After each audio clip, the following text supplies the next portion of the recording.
بسم اللہ الرحمن الرحیم وبہ نستعین وهو خیر المعین وصلی اللہ علی سیدنا محمد وآلہ الطاہرین الطیبین المعصومین اما بعد ایک صلوات پڑھ لیں۔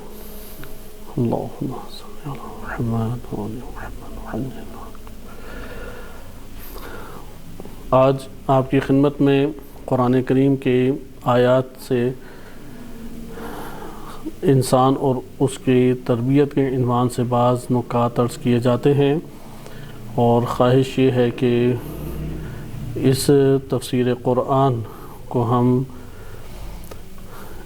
خداوند متعال کی بارگاہ میں جب پیش کریں اور اللہ تعالیٰ اس کا اجر اور ثواب ہمیں جو عطا فرمائے اس کو ہم ہدیہ کر دیں مرحومہ کے ثواب کے لیے انشاءاللہ۔ قرآن کریم کی جو ہمارے پاس آیات ہیں انسان اور اس کی تربیت کے عنوان سے، یہ ایک بذات خود تفصیلی موضوع بن جاتا ہے۔ انشاءاللہ اس کو ہم لے کے چلیں گے، لیکن جس پہلو کو آج آپ کی خدمت میں عرض کرنا چاہوں گا وہ ہمارے پاس پہلو ہے کہ اللہ سبحانہ و تعالیٰ نے انسان کو اس دنیا کے اندر جو خلق کیا ہے اس کا بنیادی ہدف اور مقصد وہ کیا ہے۔ اس کے اوپر تو تفصیلی گفتگو نہیں کریں گے، لیکن آغاز ادھر سے ہی کریں گے، کیونکہ زمین کے حوالے سے خداوند متعال نے واضح طور پہ یہ بات بیان کی ہے کہ انسان کو اللہ نے اس دنیا میں نشو و نما کے لیے خلق کیا ہے، اور انسان کے نشو و نما کے لیے خداوند متعال نے زمین کو اس طرح سے قرار دیا ہے کہ اگر انسان اس زمین پر زندگی بسر کرے، چار ناچار اس کی ایک تربیت جسمانی اور روحانی ہر دو ہوتی رہتی ہے۔ صرف ایک طرفہ اس کی تربیت نہیں ہے، بلکہ اس کی تربیت جسمانی اور روحانی ہر دو ہیں۔ جیسا کہ آپ اپنی زندگی میں دیکھتے ہیں کہ ہم عام روٹین لائف میں سوتے ہیں، جاگتے ہیں، کھاتے پیتے ہیں، تو ہماری خود بخود اس دنیا کے اندر ایک نوع تربیت ہوتی چلی جاتی ہے۔ لہذا بس اس سے یہ ہمیں پتہ لگ گیا کہ زمین تربیت اور نشو و نما کی جگہ ہے، آباد ہونے اور رہنے کی جگہ نہیں ہے۔ یہاں پہ ہر چیز جو آ رہی ہے اس نے پھلنا پھولنا ہے، اور یہ پھلنے پھولنے میں کسی حد تک آزاد ہے اور ایک بڑی حد تک مجبور ہے۔ لہذا کوئی دن، کوئی لحظہ، کوئی لمحہ ایسا نہیں گزرتا کہ انسان اس دنیا میں سانس لے اور اس کی جسمانی یا روحانی کوئی تربیت نہ ہو رہی ہو، یعنی نشو و نما نہ ہو رہی ہو۔ ایسا نہیں ہو سکتا۔ مثلا اگر آپ خوراک کھائیں یا نہ کھائیں، یہ دن رات کا گزرنا آپ کے جسم میں اضافہ کر دے گا۔ اسی طریقے سے آپ کچھ کریں یا نہ کریں، آپ کی روح بھی اسی طریقے سے نشو و نما پائے گی، یا وہ روح کمال کی طرف جا رہی ہے یا نقص کی طرف جا رہی ہے۔ درمیانی کوئی صورت روح کے لیے اللہ تعالیٰ نے نہیں رکھی، بالکل اسی طرح جیسے جسم کے لیے کوئی صورت نہیں ہے۔ جسم اپنی وہ نشو و نما گزار رہا ہے، چاہے اس کا قد بڑھے یا نہ بڑھے، وہ اس کے اندر ایک تبدیلی گزرنے والا زمانہ وہ لے کے آ رہا ہے۔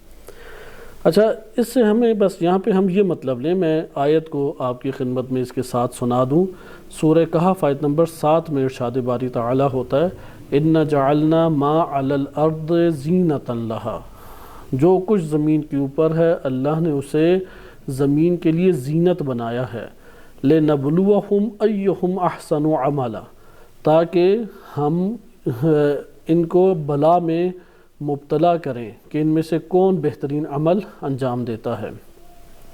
یہاں پہ آپ نے دیکھا کہ زینت آباد اس لیے کی ہے تاکہ عمل کی طرف انسان کو مبتلا کر سکے۔ یا سورہ ملک میں ارشاد باری تعالیٰ ہوتا ہے، الذی خلق الموت والحیات، موت اور حیات دونوں اللہ کی مخلوق ہیں جو اللہ تعالیٰ نے قرار دی ہیں۔ نہ حیات میں ہمیں اختیار ہے، نہ موت میں ہمیں اختیار ہے، لیکن اس میں اختیار ہے کہ کس انداز میں آئے، یعنی یہ موت اور یہ حیات کیسے بسر ہو، کیسے گزاریں، اس میں اللہ تعالیٰ نے ہمیں اختیار دیا ہے۔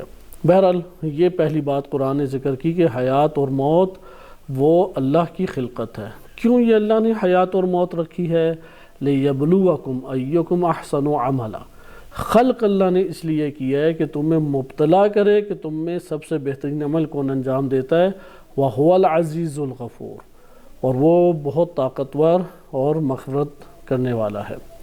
یہ 2 آیات کافی ہیں، کیونکہ اس موضوع کے اوپر آیات قرآن کی شاید 30 یا 40 سے اوپر چلی جائیں اگر ہم اس کے معنی کی رعایت کریں۔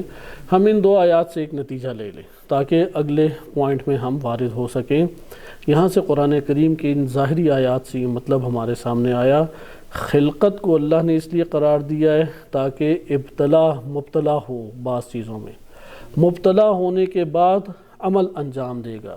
یہ عمل جو ہے یہ انسان کی روحانی اور اخروی زندگی کا باعث بنتا ہے، لہذا یہ 4 ناچار ہم انجام دے رہے ہیں، ہر آن یہ سلسلہ اور یہ پروسیس چل رہا ہے۔ اول خلقت اللہ نے حیات اور موت کی کر دی، کیوں کی ہے؟ خوبصورت بنایا زینت کو، کیوں خوبصورت بنایا؟ کیوں اس طرح سے اللہ تعالیٰ نے سارا نظام رکھا؟ تاکہ جسمانی نشو و نما بھی ہو، اور مبتلا کیوں کیا ہے؟ تاکہ انسان وہ در حقیقت عمل کو انجام دے۔ عمل انجام دے گا کیا ہوگا؟ وہ روح کی نشو و نما اور اگلا جہان نشو و نما پائے گا، یعنی اگلے جہان کا قلم اور اس کی خلقت انسان کے ہاتھ میں ہے۔ اللہ نے ہمارے ہاتھ میں یہ رکھا ہے کہ ہم نے اسے جنت بنانا ہے یا ہم نے اسے جہنم بنانا ہے۔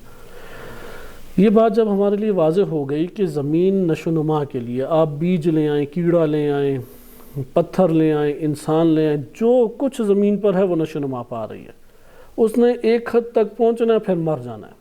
ہر ایک کی اپنی ایک سطح زندگی ہے۔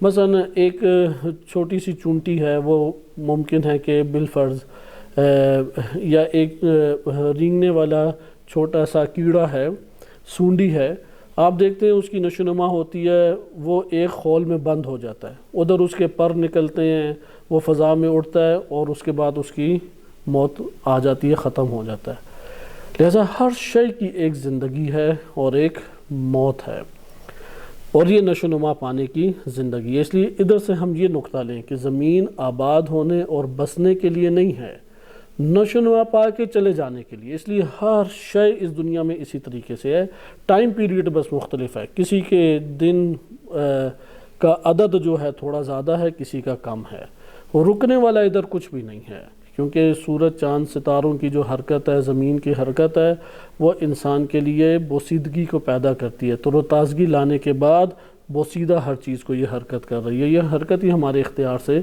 باہر ہے۔ لہٰذا یہ نتیجہ ہم نے پہلے پوائنٹ میں لے لیا، زمین پر جو کچھ ہے وہ نشو و نما پا رہا ہے، اور یہ نشو و نما پانے کے بعد ایک مقدار ایک حد تک پہنچے گا، اسے موت میسر آ جائے گی۔ موت اللہ کی ایک خلقت ہے، یعنی اگلے جہان میں منتقل ہو جائے گا۔ پھر اس نے اس دنیا کے اندر جو کچھ کیا ہوا تھا اور جو کچھ بنایا تھا اس کو اب وہ پائے گا۔ اچھا، یہاں پہ انسان کا نظام اللہ نے کیسے رکھا ہے؟ یہ تو ہم نے ایک عمومی بات کو دیکھا، کیونکہ ہر شے کی موت اللہ تعالیٰ نے اس دنیا میں قرار دیا حیات کے بعد، البتہ حیات ہے پھر موت کا تحفہ اسے مل جاتا ہے۔ موت حقیقت میں ایک کمال ہے، اس کو کسی اور مورد میں انشاءاللہ تعالیٰ ہم ڈسکس کریں گے۔ اگلا پوائنٹ، انسان کی زندگی خدا نے اس دنیا میں کیسے رکھی ہے؟ انسان اس دنیا میں حقیقتاً محتاج خلق ہوا ہے، اس کو اس چیز کی احتیاج ہے کہ وہ اس دنیا کے اندر جو زندگی بسر کرے، وہ زندگی ہر 2 جہت سے اس نے گزارنی ہے، مادی اعتبار سے بھی، معنوی اعتبار سے بھی۔ البتہ وہ جو بعد کی روح والی زندگی ہے وہ اس مادی زندگی کے اوپر قائم ہے، اس مادی زندگی کے اوپر کھڑی ہے، لہذا اس دونوں زندگیوں میں ربط کو ایجاد کرنا لازم ہے۔ اس لیے یہاں پہ اب آپ دقت کریں کہ جب انسان کا نظام قرآن نے ذکر کیا تو قرآن یہاں پر انسان کا رابطہ جوڑ رہا ہے، جو مہم چیز ہے مادی زندگی کا معنوی زندگی سے تعلق، ظاہری دنیاوی زندگی کا اخروی زندگی سے تعلق، یہ اس تعلق کے اوپر ایمان لانا ہمارے لیے ضروری قرار دیا گیا۔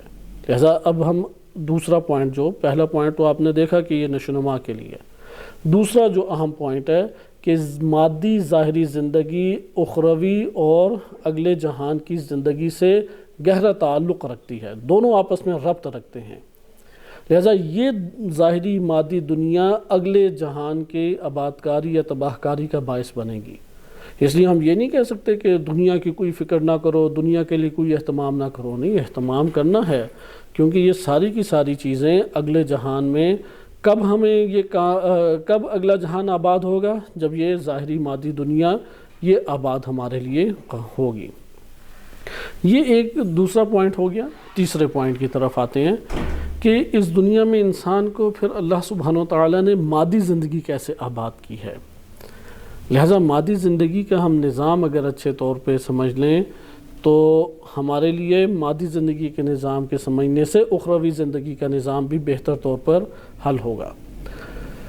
یعنی جب یہ پتہ لگ گیا کہ آخرت کو آخرت کہتی اسی لیے ہیں چونکہ اس دنیا کے بعد ہے، اس لیے دنیا سبب بنے گی آخرت کی تباہی کی اور آخرت کی آباد کاری کی۔ جس کی دنیا منظم نہیں ہے، جس کی دنیا جو ہے وہ آخرت کے اعتبار سے صحیح نہیں گزرے گی تو اس کا نتیجہ اس کو ابدی طور پہ سہنا پڑے گا۔ اس لیے تمام انبیاء و ائمہ علیہ السلام آئے اور انہوں نے شدید تاکید کی کہ اپنی اس مادی زندگی کو منظم کرو، مرتب کرو، فکر کے اعتبار سے، نظریے کے اعتبار سے، عمل کے اعتبار سے، غافلانہ زندگی مت تم بسر کرو۔ لہذا جب یہ ہم پوائنٹ اب جان گئے تو تیسرے پوائنٹ کی طرف آتے ہیں، مادی زندگی اللہ نے کیسے آباد کی۔ اب مادی زندگی کی اوپر ساری کی ساری بات آ گئی، کیونکہ مادی زندگی کے اوپر ہی آخرت آباد ہے۔ لہٰذا جو اس مادی زندگی کے بارے میں صحیح افکار اور صحیح اعمال سے آراستہ نہیں ہے، یہ سخت خسارے میں ہے۔ فکر بھی ٹھیک ہونی چاہیے، عمل بھی ٹھیک ہونا چاہیے۔ فکر کی طرف اب آئیں، ہمیں رہنمائی ہمیں کرنے کی ضرورت ہے۔ اس میں سب سے پہلے جو ہمیں بات جاننی ہے وہ انسان کے بارے میں آئیڈیالوجی ہے اور جہان کے بارے میں آئیڈیالوجی ہے۔ جو شخص انسان اور جہان کے بارے میں آئیڈیالوجی بنائے بغیر وہ دین کو اختیار کرتا ہے، آہستہ آہستہ سیکولر دین کا یا سیکولر زندگی کا مالک بن جاتا ہے۔ میں یہ جملہ دوبارہ آپ کی خدمت میں عرض کر دوں، جو قرآن کریم یا اہل بیت علیہ السلام کی روایات کے تناظر میں انسان اور اس کائنات کے بارے میں تفکر اسلامی یا تفکر الہی کو حاصل نہیں کرتا، چار ناچار وہ انسان اور کائنات کے بارے میں کیا نظریہ اختیار کر لے گا؟ غیر الہی نظریہ۔ اب غیر الہی نظریہ اختیار کر کے آپ روزے رکھتے رہیں، نمازیں پڑھتے رہیں، دیگر نیکیاں انجام دیتے رہیں، آپ کی زندگی تو متاثر ہو گئی، کیونکہ آپ کے اصل جو تھی وہ تو مادی زندگی کے پہلے میں صحیح فکر ہوگی تو مادی زندگی سے مربوط ایسا عمل انجام دے سکیں گے جو آخرت کو آباد کرے۔ لہذا ساری کی ساری پھر توجہ کس پر دینی چاہیے؟ انسان کے بارے میں کیا آپ کی آئیڈیالوجی اور تفکر ہے، کائنات کے بارے میں آئیڈیالوجی آپ کی کیا ہے۔ ہم آئیں انسان کے بارے میں ابھی آئیڈیالوجی کو مطالعہ کرتے ہیں۔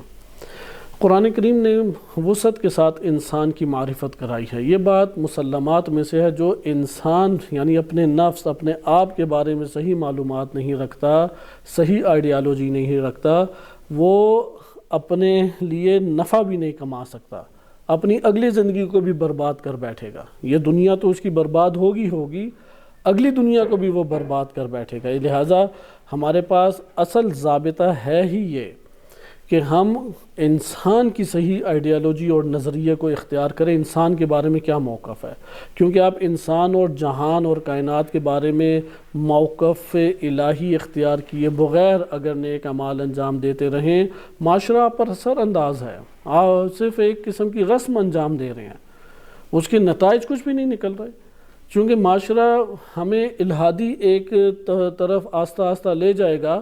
ہم اس الہاد کو گلے لگا کے بس نماز روزے کی حد تک سارے دین کو مقید کر دیں گے، یعنی ہم نے خوشیاں جو منانی ہیں وہ لبرل طریقے سے منانی ہیں، جو غم منانا ہے وہ لبرل طریقے سے منانا ہے، جو لوگوں سے میل ملاپ اور گھر میں رواج ایجاد کرنے اور سارے لبرل اور غیر الہی ہیں، اور ادھر سے ہم دعویٰ کریں گے ہم تو بڑے دیندار ہیں۔ اسے تو قرآن کریم اور اہل بیت علیہ السلام کے تناظر میں دیندار نہیں کہتے۔ لہٰذا چند نعرے لگا لینا، حکومت الہی کے صرف قائل ہو کے جذباتی چند بحثیں کر لینا اور ایک روٹین لائف بسر کرنا، یہ لبرل زندگی ہے، یہ دینی زندگی نہیں ہے۔ لہذا دینی زندگی کے لیے کو اختیار کرنے کے لیے لازم ہے کہ صحیح الہی پہلے آئیڈیالوجی حاصل کرے۔ میں مثال اس کی دیتا ہوں، مثلا انسان کے جسم کی خوراک جو ہے وہ ہمارے پاس مختلف غذائیں ہیں۔ اب اگر ہم غذاؤں میں یا غذاؤں کا صحیح علم نہیں رکھتے، یا ہم غذا مہیا نہیں کر رہے لیکن اس کے سونے جاگنے، اس کے پھرنے وغیرہ کے اعتبار سے، آنے جانے کے اعتبار سے سارے وسائل اس کے جمع کر کے دے دیں، آیا اس کے جسم میں گروتھ ہوگی یا نہیں؟ یقیناً وہ نشوونما نہیں پائے گا، کیونکہ نشوونما تب آئے گا جب اسے غذا میسر آئے۔ اگر اس کو غذا میسر نہیں آ رہی، انسان کو، انسانی باڈی کو، انسانی جسم کو غذا میسر نہیں آ رہی، اس کے اندر گروتھ نہیں ہوگی، اس کے اندر نشوونما نہیں ہوگی۔ بے شک آپ اس کے اچھے سونے کے مواقع پیدا کر دیں، ساری فیملی اس کے آس پاس اکٹھی کر دیں، آپ اس کے لیے سواری کا اہتمام کر دیں، آئے جائے وہ آرام سے، اگر روح اسی طرح، اگر جسم کے لیے آپ نے غذا کا، کھانے پینے کا اہتمام نہیں کیا، جسم پتلے سے پتلا ہوتا چلا جائے گا، کمزور سے کمزور ہوتا چلا جائے گا۔ بے عینی روح اسی طریقے سے ہے۔ روح کے لیے آپ نمازوں کے ڈھیر لگا دیں، روزوں کے بھی ڈھیر لگا دیے، صدقے بھی خوب دیے، جذباتی باتیں بھی کر لیں، حکومت الہی بھی قائم کر لی، قوانین اسلامی بھی لے آئے، لیکن اسے غذا ہی نہیں دے رہے، وہ غذا نہیں دے رہے، اندر سے روح ضعیف ہے، کمزور ہے۔ وہ امام معصوم کے ساتھ بھی تمام ان نظریات اور تفکرات کے ساتھ جڑ جائے، اس میں سکت ہی نہیں ہے کہ ان کے ہمراہ چل سکے۔ لہٰذا یہاں پہ کس چیز کی ضرورت ہے؟ روح کو غذا فراہم کریں۔ روح کی غذا کیا ہے؟ روح کی غذا علم ہے، علم قرآنی، علم اہل بیت علیہ السلام۔ اگر علم نہیں روح کو ملے گا، روح کمزور سے کمزور ہوتی چلی جائے گی۔ اور یہ والا ایک تاریخ میں بہت بڑا حادثہ جو رونما ہوا، اس کی بنیادی وجہ یہی چیز تھی کہ قوموں کو، ملتوں کو یا معاشرے کو روح کی غذا فراہم نہیں ہوئی، انہوں نے شعوری طور پر علم کو حاصل نہیں کیا۔ لہٰذا جہاں پر پھر انتخاب اور سلیکشن کی بات آئی کہ کس راہ کا انتخاب کیا جائے، وہاں پہ امت جو ہے وہ شکست کھا گئی۔ جیسا کہ امام علی علیہ السلام کی ولایت کا جب اعلان کیا گیا تو یہاں پہ قبائلی نظام میں ڈھلا ہوا معاشرہ، اس نے تو کہا کہ یہ تو اپنے چچا زاد کی حکومت ہمارے سر پہ قائم کرنا چاہ رہے ہیں، یہ تو بنی ہاشم کے قبیلے کو ہمارے اوپر مسلط کرنا چاہ رہے ہیں۔ لہٰذا اس معاشرے کی گروتھ ابھی اس سطح پہ علمی طور پہ نہیں ہوئی تھی کہ وہ فوراً اس چیز کو پہچان سکے، سوائے چند افراد کے۔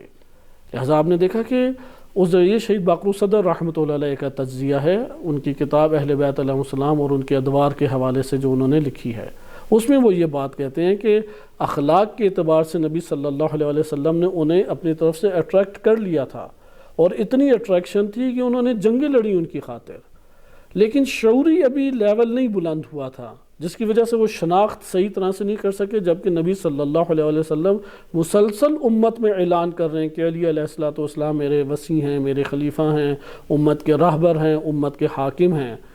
لہذا علم جو ہے وہ غذائے روحانی ہے۔ اگر روح کو یہ نہیں غذا دیں گے، آپ نیکیوں کے سارے ڈھیر بھی لگا دیں، وہ ضعیف، ناتوان اس قدر ہوگی کہ آگے چل پھر ہی نہ سکے۔ لہٰذا یہ ایک ہمارے پاس چوتھا نقطہ آیا کہ جب قرآنی آئیڈیالوجی کی طرف آپ جائیں تو وہ سب سے پہلے معرفت اور علم اور ایمان کی بات کرتا ہے۔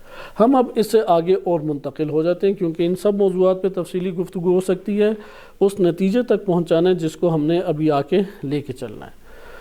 قرآن کریم نے، یہ مادی جہان کی بات ہو رہی ہے کہ مادی جہان کے وسائل اختیار کر کے سب سے پہلے ہم نے روح کی تعلیم کا اہتمام کرنا ہے، روح کو علم پہنچائیں، روح کو معلومات پہنچائیں، حتیٰ کہ یہ مادی معلومات بھی چاہیے۔ یہ مادی، دینی اور دنیاوی علم کی تقسیم باطل تقسیم ہے۔ ہر وہ علم جو انسان کو نفع دے حاصل کرنا چاہیے، وہ میتھمیٹکس ہو، یعنی انسائکلوپیڈیا معلومات ایک حد تک ہوں، جیسے میٹرک تک سارے سبجیکٹس پڑھاتے ہیں، ضروری ہے۔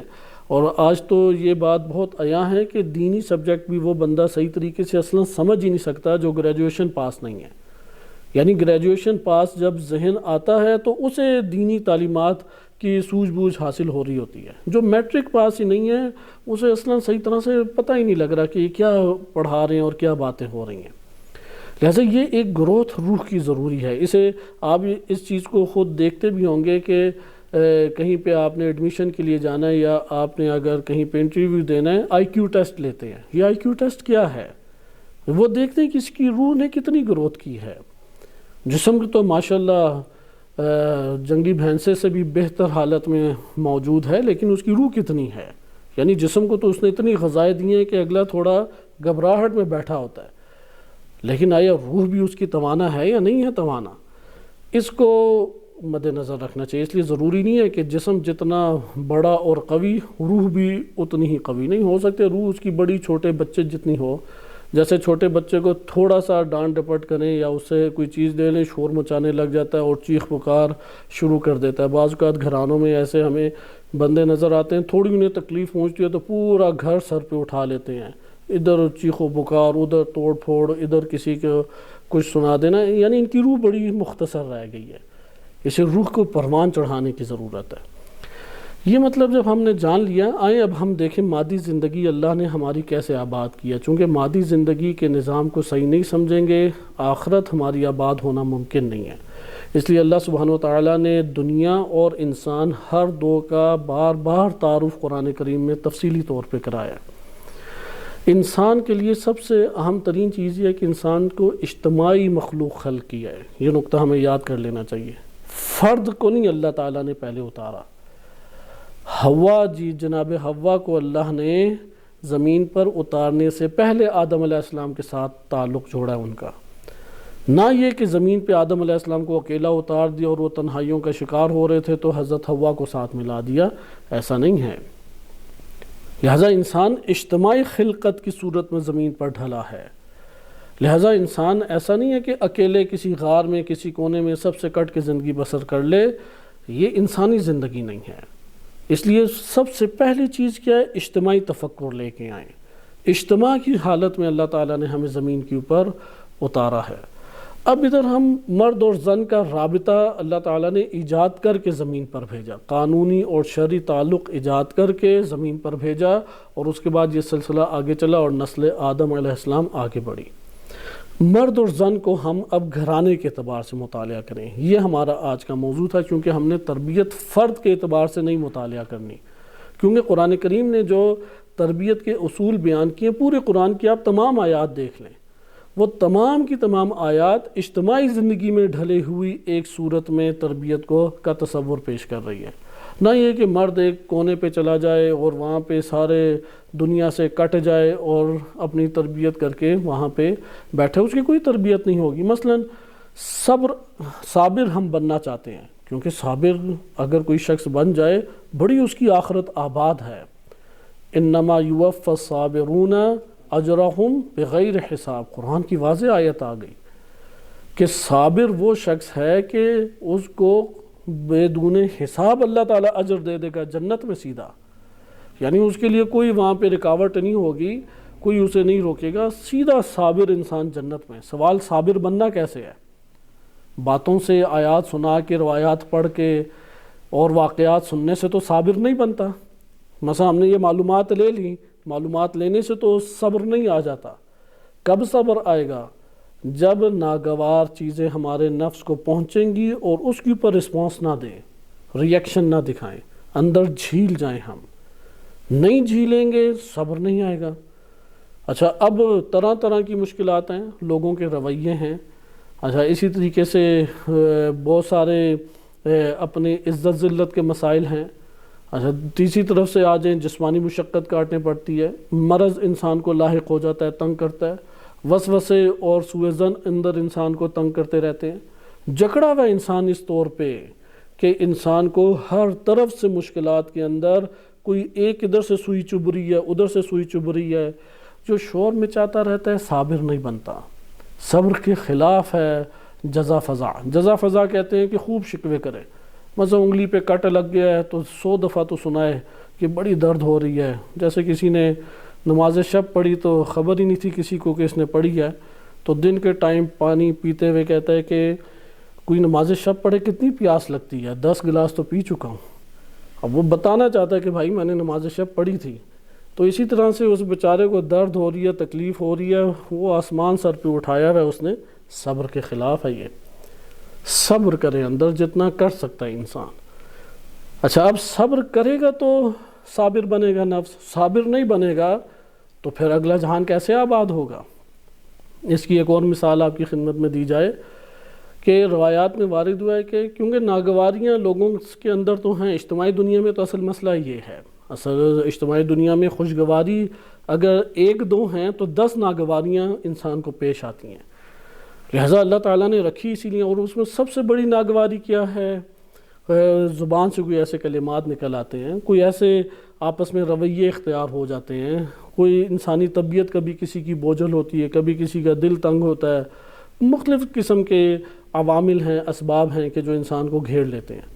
اب یہ اللہ تعالیٰ نے قصداً ارادتاً یہ اللہ تعالیٰ نے رکھا ہے، حتیٰ کہ کیونکہ یعنی یہ سوئیاں اللہ نے ہر ایک کو چبونی ہیں، اور اس چبونے کے بعد تقاضا یہ ہے کہ صبر کرو تاکہ صابر، یہ نفس صابر بنے۔ حتیٰ کہ روایات میں وارد ہوا ہے کہ اگر ایک انسان پوری دنیا ترک کر کے، مثلا آج کی زبان میں کہتے ہیں یورپ چلا جائے، یورپ میں ایک جگہ پہ فلیٹ لے لے، یا مثلا ایک جزیرے پہ چلا گیا، روایات میں کلمہ جزیرہ وارد ہوا ہے، کوئی اسے تنگ کرنے والا نہ ہو، اللہ سبحانہ وتعالیٰ ایک فرشتے کو انسانی شکل میں بھیجے گا تاکہ وہ اپنی زبان سے کچھ ایسے الفاظ بولے کہ اسے تنگ ہو یہ، یا ایسا رویہ اختیار کر کے اسے تکلیف پہنچے۔ کیوں یہ تکلیف پہنچے؟ تاکہ نفس صابر بنے۔ اچھا نفس اگر صابر نہ بنے تو کیا ہوگا؟ اب یہ بھی روایات میں وارد ہوا ہے، انسان جب مرے گا اندھیرا ہی اندھیرا ہر جگہ ہے، سناٹا چھایا ہوا ہے، اور اس تاریکی سے اور اس سناٹے سے شدید خوف اور وحشت اس کے اندر طاری ہے، ڈھونڈ رہا ہے کسی آدم ذات کو، کوئی دوست احباب مل جائے تاکہ اس کے ساتھ اپنی یہ تنہائیوں کو وہ آباد کر سکے۔ ادھر سے دیکھتا ہے کہ بڑے خطرناک افراد آ رہے ہیں، جیسے پولیس مین آ رہے ہوں، اور انہوں نے حساب کتاب کر کے ایسی خوفناک جگہ مجھے پھینکنا ہے جس کی کوئی حد نہیں، اور ان کا سامنا کرنے کی اصلاً ہمت نہیں ہے۔ اتنے میں دیکھتا ہے کہ ایک اچانک رفیق بڑا مانوس اور بڑا اسے محبوب جو وہ سمجھتا ہے شکل و صورت، وہ محبوب شکل و صورت اختیار کر کے ایک دوست عین جوانی کی اوج پہ پہنچا ہوا اس کے سامنے آ جاتا ہے، اور وہ اس سے ملتا ہے تو سارا کا سارا اس کا خوف اور دبدبہ بھاگ جاتا ہے، اور اس کی رونق آباد ہو جاتی ہے۔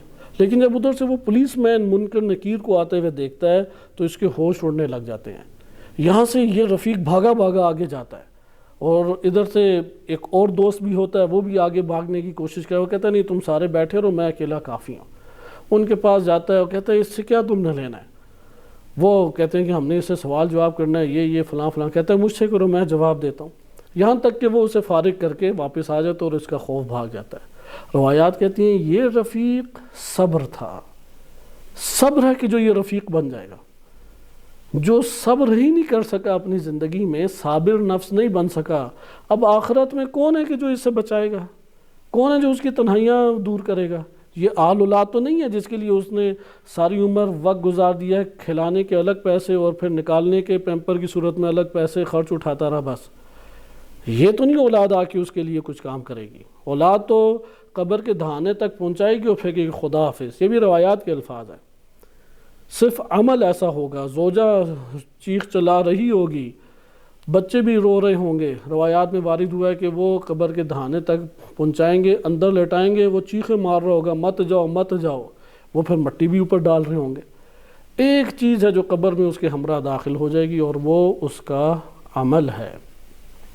لہذا آپ نے اس جگہ پر ملاحظہ کیا کہ صابر انسان اللہ تعالیٰ بنانا چاہتا ہے، اس کے لیے اجتماعی زندگی ضروری ہے، اس لیے آدم علیہ السلام اور حوا کا جوڑا بنا کے اللہ نے بھیجا۔ اسے انسان کی اجتماعی زندگی کی طرف ہمیں آنا چاہیے۔ قرآن نے اس چیز کا درس دیا ہے کہ تم ازدواجی زندگی بسر کرو، کنوارے پن کی زندگی بسر نہ کرو، ایک گھریلو زندگی بسر کرو، خاندانی زندگی بسر کرو۔ ٹھیک ہے اس میں ناگواریاں ہیں، اس میں مسائل ہیں، اس میں مشکلات ہیں، یہ تمہیں پروان چڑھانے کے لیے، یہ نہ ہو تو پھر تو دنیا نہ رہی۔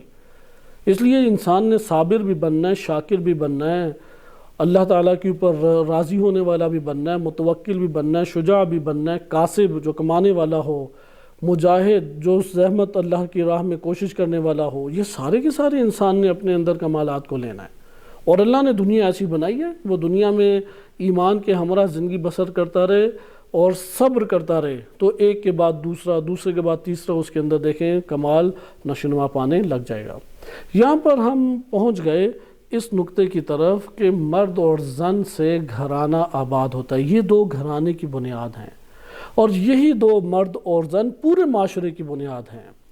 جس طرح ایک چیز ہوتی ہے، مثلا آپ ایک اینٹ لیں، اس کے ذرے ذرے کرتے رہیں، ایک ذرہ آخر میں رہ جائے گا جس کے اوپر پوری اینٹ کا تمام اجزاء قائم ہیں۔ اسی طرح معاشرہ جو ہے، جو سوسائٹی آپ کو نظر آتی ہے، مثلا ہمارا وطن عزیز پاکستان کے 14 اگست کے حوالے سے ہمیں نعمت آزادی اللہ تعالیٰ نے عنایت فرمائی، اور اس کی مبارکباد بھی آپ کو پیش کی جاتی ہے کہ اس کی رات عام پہنچی ہے، اور اللہ تعالیٰ حقیقی معنی میں ہمیں آزاد ہونے کی توفیق بھی عنایت فرمائے۔ کہ اس میں آپ دیکھیں کہ اس پورے معاشرے کو اگر آپ ٹکڑے ٹکڑے کریں، کہاں پہ بات ختم ہوگی؟ مرد اور زن کے اجتماعی طور پہ ایک گھرانے کے اوپر۔ آئیں ہم اس مرد اور زن کو سمجھیں، نہیں مرد اور زن کو سمجھیں گے یا وہ خود اپنے آپ کو نہیں سمجھیں گے، ایک صحت مند اور تندرست گھرانے کو جنم نہیں دے سکیں گے، بیمار گھرانے کو جنم دیں گے، افسردہ گھرانے کو جنم دیں گے، آلودہ جو روحی طور پہ آلودہ ہے ایسے گھرانے کو جنم دیں گے۔ لہذا مرد اور زن کو اپنے طور پہ سمجھنا چاہیے۔ ہم ادھر آغاز زن سے کرتے ہیں، البتہ مرد کے حقوق ادا کرنے کے اعتبار سے نہیں، کیونکہ یہ غلطی اکثر مولانا حضرات کرتے ہیں جس کی وجہ سے بقیہ باتیں بھی سمجھ نہیں آتی۔ لہذا ہم صحیح ترتیب کہ مردوں پہ کیا عائد ہوتا ہے خواتین کے اعتبار سے کہ ان کے اوپر جو حقوق عائد ہوں۔ قرآن کریم نے اس کا بڑا خوبصورت تعارف کرایا، اور روایات اہل بیت علیہ السلام نے بھی بڑا خوبصورت تعارف کرایا ہے۔ اس کو اختیار کرے، مردوں پر لازم ہے کہ اس کو اختیار کرے۔ افراد تفرید دونوں ہی غلط ہیں۔ خاتون کے اوپر بیجا سختی، بیجا اس کے ساتھ بدسلوکی، یہ بھی غلط ہے، اور یہ بھی غلط ہے کہ خاتون ہے اس کو سارے کے سارے اختیار دے دیے جائیں، اور خاتون مرد اور مرد جو ہے وہ بیچارہ زن ہو جائے، مذکر مونس اپنی جگہ باقی رہے، لیکن مردانگی خاتون کو ٹرانسفر کر دے اور وہ سارے فیصلے کر رہی ہے، وہ اشارہ کرے تو مرد آپ کے سامنے باتیں کرتے ہی غائب، وہ دوسرا اشارہ کرے تو وہاں پہ سارے گھر کے مینیو بھی تبدیل ہو جائیں۔ نہیں، یہ کنڈیشن نہیں ہونی چاہیے۔ کنڈیشن کیسی ہونی چاہیے کہ زن اور مرد اپنے آپ کو سنبھالیں، یعنی مرد کا مطلب یہ بھی نہیں ہے کہ اگلے کو اونچی آواز میں بول کے دبا دے، مار پیٹ شروع کر دے یا ذلیل و خوار کرنا شروع، یہ مردانگی نہیں ہے، یہ بھی ایک بزدلی یا ایک ناکام انسان کی علامت ہے۔ اور یہ افراط بھی نہیں ہونا چاہیے کہ جو خاتون کا شعبہ نہیں بنتا اس شعبے میں بھی وہ مداخلت کرنا شروع کر دے۔ اچھا، پھر حقیقت کیا ہے؟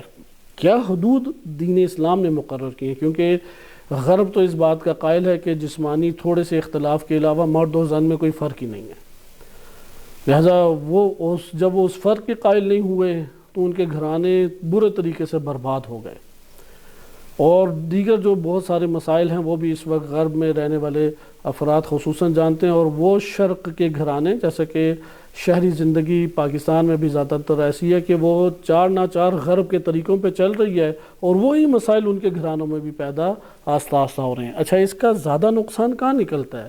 زیادہ نقصان ان کا صحت مند گھرانہ وجود میں نہیں آتا تو آخرت کے اعتبار سے یہ نکلتا ہے، اور دوسرا ایک سالم اسلامی معاشرہ وجود میں نہیں آتا جو کہ دین اسلام جو ہے جس کی ترویج کرتا ہے۔ لہٰذا اس مقام پہ آئیں اب ہم مرد اور زن کے کردار کی طرف تھوڑا سا گفتگو کریں۔ شاید ہمارے اگر انشاءاللہ یہ جس طرح سے ہم نے ایصال ثواب کا درس قرآن قرار دیا ہے، اس کا سلسلہ جو چلے گا اس میں اس موضوع کو پہلے لے کے جائیں گے، کیونکہ تربیت انسان کو ہم نے اجتماعی اینگل سے دیکھنا ہے۔ اجتماعی اینگل سے اگر ہم مطالعہ کریں، اسٹڈی کریں، تو اس میں زن کو ہم ابھی اپنے پیش نظر رکھتے ہیں اور دیکھتے ہیں قرآن کریم نے کیا حکم دیے۔ بعض احکام کو ترک کریں گے اور پھر ادھر سے ہم تربیت اولاد کی طرف وارد ہوں گے، کیونکہ انسان یعنی والدین اپنے آپ کی تربیت نہ کریں تو جتنے جتن کر لیں اولاد کی تربیت کے وہ سارے کے سارے بیکار جائیں گے۔ وہ جتنے علماء سے اسے نصیحتیں کرا لیں، جتنے کالج یونیورسٹیز مدارس میں بٹھا لیں، درس سنا دیں، کوئی اثر نہیں ہے، کیونکہ جو والدین کر رہے ہیں وہ انہوں نے پکڑنا ہے۔ نہ کہ والدین جو کہہ رہے ہیں وہ پکڑنا ہے، وہ تو نہیں ان سے پکڑا جائے گا۔ اس لیے یہ تربیت کا سب سے پہلے، اس لیے روایات میں بھی وارد ہوا ہے کہ کونوا دعاتن، کہ تم لوگوں کو بلاؤ، دعوت دو، لیکن بغیر السنتکم، اپنے زبانوں سے نہیں، اپنے عمل سے دعوت دو۔ لہٰذا آئیں اب ہم اس حوالے سے زن کو مطالعہ کرتے ہیں، لیکن زن کا جو پہلو ہے وہ گھرانے کے اعتبار سے، کیونکہ اور بھی دیگر پہلو ہیں۔ اس میں جو سب سے بڑی بات ہے وہ ہے کہ خاتون کی قیمت کیا ہے دین کی نگاہ میں، کیا حیثیت ہے۔ مثلا غرب نے تو ایک شو پیس رکھ دیا ہے، کوئی اشتہار ٹائر کا کیوں نہ ہو، ٹائر میں خاتون کا کیا کام، ادھر بھی خاتون چلو کہ انہوں نے ڈال دی۔ کوئی ڈبل روٹی کا اشتہار ہے، اس میں بھی خاتون کو ڈال دیا۔ تو کیا خاتون کا کردار شو پیس کا ہے ادھر، یعنی زینت۔ شو پیس سے کیا ہوتا ہے کہ زینت کے لیے ہمیں ایک پیس چاہیے، انہوں نے خاتون کو اسی کے لیے رکھا ہے، وہ کوئی اپنے جسم کی نمائش کرتے ہوئی یا مسکراتی ہوئی کوئی ایسی صورت اختیار کرے۔ اور یہ مارکیٹنگ میں پوری دنیا میں یہ پڑھایا جاتا ہے کہ مارکیٹنگ میں اگر ایک چیز کی آپ نے مارکیٹنگ کرنی ہے، جو افراد یا دوستان اس سے وابستہ ہیں خود وہ اس بات کو جانتے بھی ہیں، تو وہ کہتے ہیں کہ خاتون کا ہونا مارکیٹنگ میں ضروری ہے، اس سے مرد جذب ہوتے ہیں یا ایک زینت بن جاتی ہے۔ دین اسلام نے اس کے زینت ہونے کا انکار نہیں کیا، لیکن شو پیس ہونے کا انکار کیا۔ وہ شو پیس نہیں ہے، اس کی حیثیت اتنی کم نہیں ہے دین اسلام کی نگاہ میں۔ مثلا دین اسلام کی نگاہ میں اتنی اہمیت ہے، پورے قرآن میں سورۃ الرجال وارد نہیں ہوئی، لیکن سورۃ النساء وہ وارد ہوئی ہے، اور بہت طولانی ہے، کہیں آپ کو سورۃ الرجال نہیں ملتی، اس لیے خاتون کو اہمیت دی۔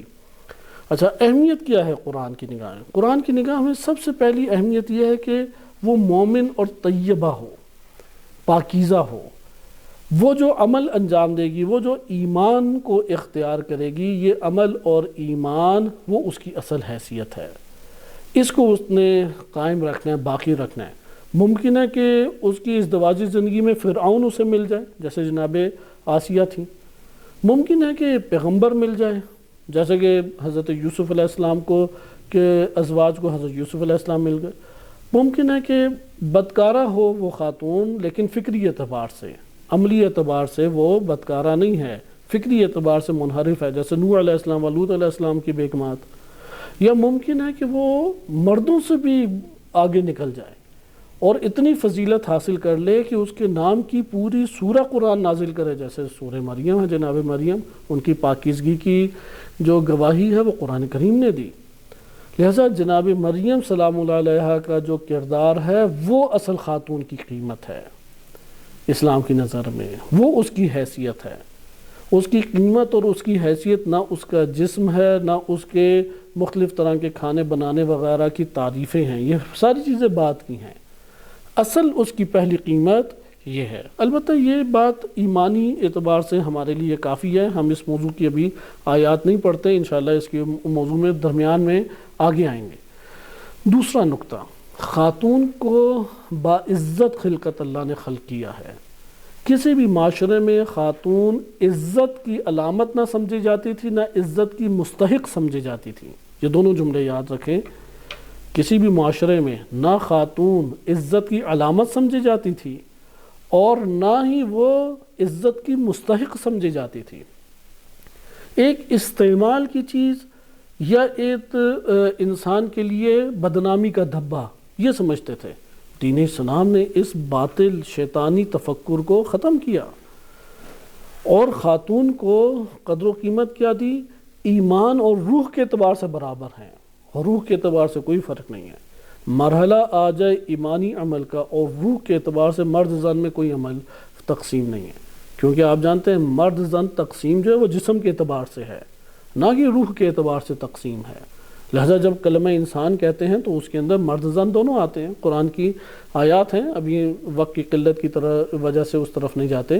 دوسری چیز، خاتون کو باعزت قرآن نے قرار دیا ہے، روایات اہل بیت اس معاملے میں ہمارے پاس کثیر ہے۔ مثلا باعزت ہونے کی کیا علامت ہے؟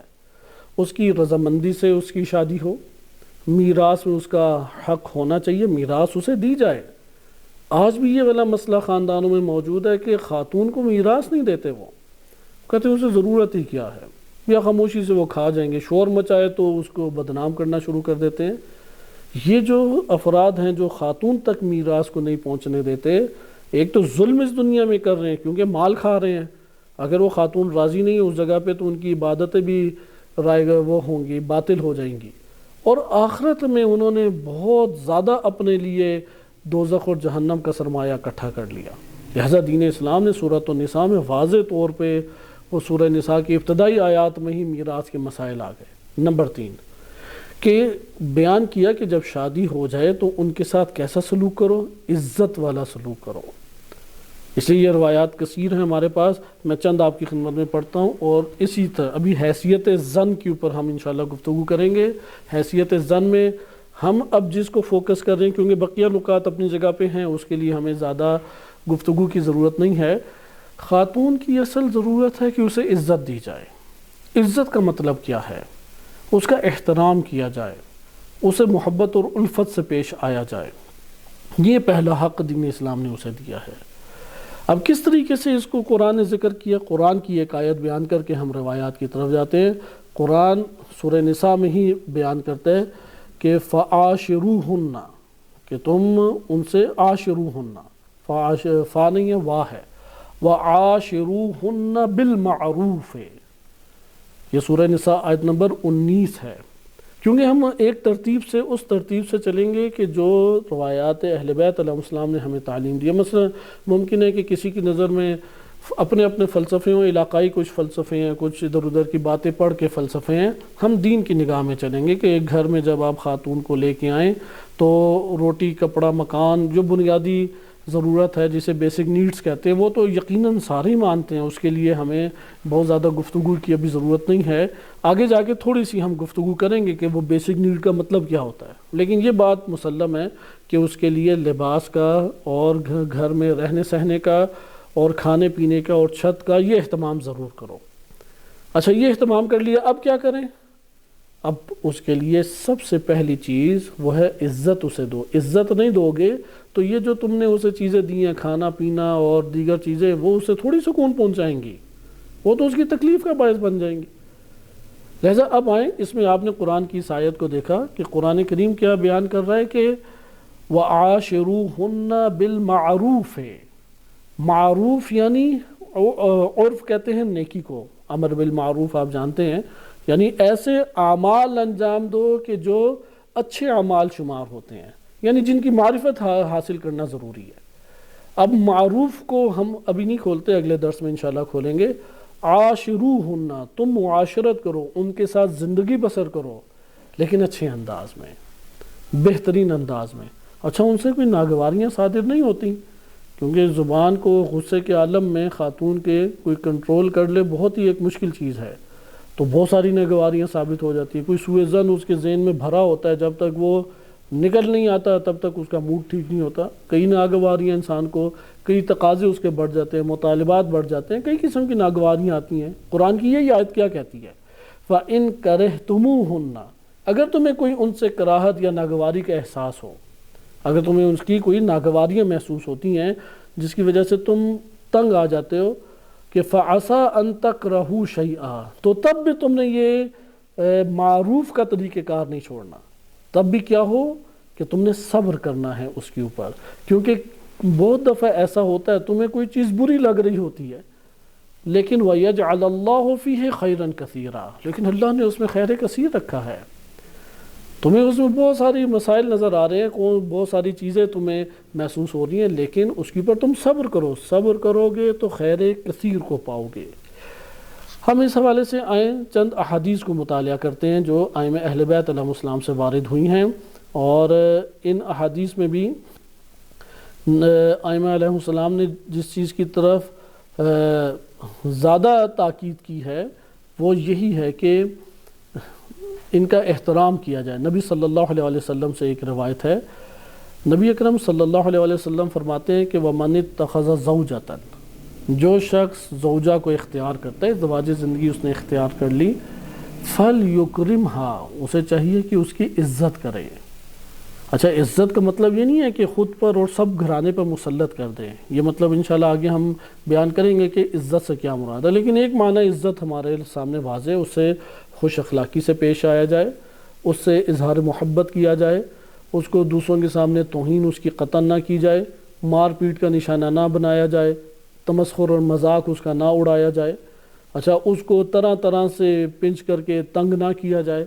لہٰذا یہ چیزیں یقیناً عزت کے دائرے میں ہے کہ ایسے امور انجام نہیں دیے جانے چاہیے۔ حتیٰ کہ اگر مار پیٹ کی بات آ جائے، بعض اوقات ایسا ہوتا ہے تھوڑی چٹکی کاٹنے کی حد تک یا ہاتھ اٹھانے کی حد تک اس کی شدید مذمت کی گئی ہے، جیسے کہ نبی صلی اللہ علیہ وسلم سے ایک روایت منقول ہے، فرماتے ہیں کہ انی اتعجب ممن یضرب امرأتہ، مجھے تو اس شخص کے اوپر تعجب ہوتا ہے کہ جو اپنی زوجہ کو مارتا ہے، وَهُوَ بِالضَّرْبِ أَوْلَى مِنْهَا، یہ شخص زیادہ مار کے قابل ہے، یہ جو اپنی خاتون پر ہاتھ اٹھاتا ہے وہ شخص زیادہ اس قابل ہے کہ اسے مارا جائے۔ لا تضربوا نساءکم بالخشب، لکڑی یا کسی چیز کے ذریعے سے اپنی خواتین کو مت مارو، ان فیہ القصاص، اس میں قصاص ہے، وہ مطالبہ کر سکتی ہے اس چیز کا کہ یہ جو ظلم میرے اوپر ہوا ہے اس کا انصاف مجھے چاہیے۔ پھر آگے وَلَكِنْ اضربوهن بِالْجُوعِ وَالْعُرْيِ، اگر ایسی نوبت آ جائے یا کوئی ایسا موقع آ جائے کہ جس میں یعنی بعض ایسے موارد ہوتے ہیں کہ وہ انشاءاللہ کسی اور مورد میں پڑھیں گے کہ عموماً ہمیں گھرانوں میں کم ایسے چیزوں کا سامنا کرنا پڑتا ہے کہ وہ مورد بدکاری کا مورد ہے، لیکن اس مورد کے علاوہ ہاتھ اٹھانا یا کسی قسم کا گالم گلوچ کرنا یا اذیت دینا شرعی طور پر یہ جائز نہیں ہے۔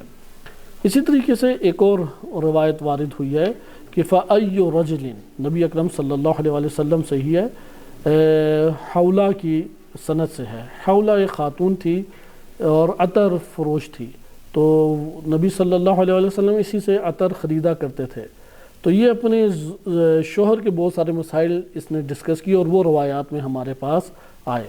تو بہرحال اسی روایت کا ایک حصہ ہے کہ فَأَيُّ رَجُلٍ لَطَمَ امْرَأَتَهُ، ہر وہ شخص، کوئی بھی شخص ایسا ہو کہ جو اپنی خاتون کو مارتا ہے، امر اللہ عز وجل مالکا، اللہ عز وجل مالک کو پھر حکم دیتا ہے، مالک ہے جو دوزخ کا پہرے دار ہے، خازن النیران ہے، پہرے دار اس کا نام مالک ہے۔ نہج البلاغہ میں بھی امام علی علیہ السلام نے ایک جگہ پہ یہ نام استعمال کیا، فرشتہ ہے جو کہ پورے جہنم کے اوپر جو پہرے دار بیٹھا ہوا ہے، آفیسر ہے ان سب کا، تو وہاں پہ ہے کہ مالکن خازن النیران فَلْيَلْتِمُهُ عَلَى حُرِّ وَجْهِهِ 70 لَطْمَةً فِي نَارِ جہنم، جو اپنی خاتون کے اوپر ہاتھ اٹھاتا ہے، اللہ اس پہرے دار جو جہنم کا پہرے دار ہے، جس کی ہیبت سے سارے کے سارے گھبراتے ہیں،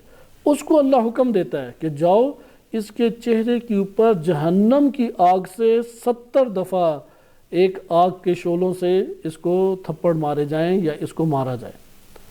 اور پھر اسی طریقے سے آگے فرماتے ہیں نبی صلی اللہ علیہ وسلم کہ وَأَيُّ رَجُلٍ مِّنْكُمْ وَضَعَ يَدَهُ عَلَى شَعْرِ امْرَأَةٍ مُسْلِمَةٍ سُمِّرَ كَفُّهُ بِمَسَامِيرٍ مِّن نَارٍ، کہ اگر کوئی شخص ایسا ہے کہ جس نے اپنی خاتون کے سر کے بالوں کو پکڑ کے کھینچا ہے تو جہنم کی میخوں سے، کیلوں سے اس کے ہاتھوں کے اوپر کیلیں ٹھوک دی جائیں گی۔ اسی طریقے سے ایک اور روایت میں وارد ہوا، نبی صلی اللہ علیہ وسلم فرماتے ہیں کہ نہا عن ضرب النساء من غیر واجب، ایک مورد جو خاص مورد ہے قرآن نے بھی ذکر کیا، اس کے علاوہ خواتین کو مارنے سے شدت سے نہیں کی گئی ہے، نفی کی گئی ہے۔ ایک اور روایت نبی اکرم صلی اللہ علیہ وسلم سے اوائل اللیالی میں وارد ہوئی ہے، یہ دیکھیں یہ روایات تشریح ہیں، وعاشرہن بالمعروف سورہ نساء نمبر 19 کی، یہ اس کی تفسیر بن رہی ہے کہ کیسے تم، یعنی یہ والا رویہ مت اختیار کرو کہ فَأَيُّمَا رَجُلٍ، جو شخص بھی ضَرَبَ امْرَأَتَهُ فَوْقَ 3، جو 3 دفعہ سے اوپر اگر ایک خاتون کو مار دے، اقامہ اللہ یوم القیامہ علی رؤوس الخلائق، تو ساری مخلوق میں اس کو نمایاں اللہ تعالیٰ کرے گا اور پھر اس کو ذلیل و خوار سب کی نگاہ میں کرے گا اور سارا کا سارا محشر دیکھے گا کہ اس نے کس قدر بدترین ایک عمل انجام دیا ہے۔ اسی طریقے سے اس کو مثلا طلاق کا حق مرد کو ہے، اس طلاق کے حق کو جتلانے اور استعمال کرنے کی دھمکیاں نہ دے، خدا کو سخت ناپسند ہے۔ اوالی الیالی میں نبی اکرم صلی اللہ علیہ وسلم فرماتے ہیں ما زال جبریل یوسین فی امر النساء، کہ مجھے مسلسل جبریل آ کے خواتین کے بارے میں وصیت کرتے رہے، بتاتے رہے کہ ان سے نرمی کا سلوک کرو، محبت کا سلوک کرو۔ اس قدر انہوں نے مجھے جبریل نے آ کے وصیت کی ہے، حتیٰ ظننت کہ میں یہ گمان کرنے لگا انہ سیحرم طلاقہن، کہ ان کو طلاق دینا شاید حرام قرار دے دیا جائے۔ اس قدر ان کے حوالے سے توصیہ کیا گیا ہے۔ یا اسی طریقے سے روایات میں یہ بات وارد ہوئی ہے کہ خواتین چونکہ تمہارے عیال ہیں، عیال قیدیوں کی مانند شمار ہوتے ہیں، تشبیہ دی گئی ہے، کیونکہ تمہارے ہاتھوں کے ذریعے سے وہ تم ان کی تدبیر کر رہے ہو، تو تمہارے ہاتھوں گویا کہ قیدی کی مانند بن گئی ہیں، لہذا ان کے ساتھ بہترین سلوک کرو، مددگاری والا سلوک کرو، ان کی خواہشات جو ہیں جائز خواہشات انہیں پورا کرو، اگر ان کا رزق اللہ نے تمہیں دیا ہے تو کھل کے ان کے اوپر خرچ کرو اور اسے جتلاؤ مت۔ لہذا اس موضوع پہ پھر آگے روایات ہیں، یہاں پہ ہم اختتام کرتے ہیں کہ خاتون کی جو حیثیت اور اہمیت اجتماعی دنیا میں اللہ تعالیٰ نے قرار دی ہے وہ یہ ہے کہ اس کے ساتھ پہلا حکم جو واجب حکم قرآن نے دیا فعاشروہن، فعل امر ہے کہ تم لوگ معاشرت کرو بالمعروف ہے، اور اگر تمہیں کسی ناگواریوں کا سامنا کرنا پڑتا ہے تو بہت ساری ایسے مرتبہ ہوتا ہے کہ تمہیں کوئی چیز ناگوار لگ رہی ہوتی ہے، لیکن وَيَجْعَلَ اللَّهُ فِيهِ خَيْرًا كَثِيرًا، اللہ نے اس میں تمہارے لیے خیر کثیر رکھا ہے، لہذا خیر کثیر ہے یہ خاتون، اگر اس کے ساتھ وہ معاملہ کیا جائے جو رہنمائی قرآن اور روایات اہل بیت علیہ السلام کر رہی ہیں۔ تو یہ عزت کے عنوان سے ہمارے پاس ایک مورد آ گیا، انشاءاللہ اگلی حیثیت کو ہم مطالعہ کریں گے کہ نان نفقہ کے بعد عزت جو ہے خاتون کو دینا، یہ سب سے اہم ترین ایک مورد ہے۔ یہ عزت دینا سب کے لیے لازم ہے، ماں کو بھی، بیٹی کو بھی، زوجہ کو بھی، اچھا یہ اسی طرح خالوں ہیں، پھپھو ہیں، کوئی بھی ہو، خاتون کو عزت دی جائے، اس کے ساتھ معاشرت کا طریقہ کار یہ ہے۔ اور عزت دینا میں یہی ہے کہ اسے گالم گلوچ نہ کریں، طلاق وغیرہ کے طعنے نہ دیں، اور مار پیٹ کسی صورت نہ کریں۔ مار پیٹ سے متعلق آپ نے احادیث کو مطالعہ کر لیا۔ اگلی حیثیت جو قرآن کریم کی آیات سے ثابت ہوتی ہے وہ انشاءاللہ اگلے درس میں یا کسی اور مورد میں آپ کی خدمت میں ذکر کی جائے گی۔ اللہ سبحانہ وتعالی ہم سب کو بحق محمد و آل محمد قرآن کریم و اہل بیت علیہ السلام سے متمسک ہونے کی توفیق عنایت فرمائے۔ خداوند متعال بحق محمد و آل محمد جو حقوق ہماری گردنوں پر ایک دوسرے کے لیے عائد ہوتے ہیں انہیں نبھانے کی توفیق عنایت فرمائے، ایک سالم اور ایک بہترین گھرانے کو وجود دینے کی اللہ تعالیٰ توفیق عنایت فرمائے۔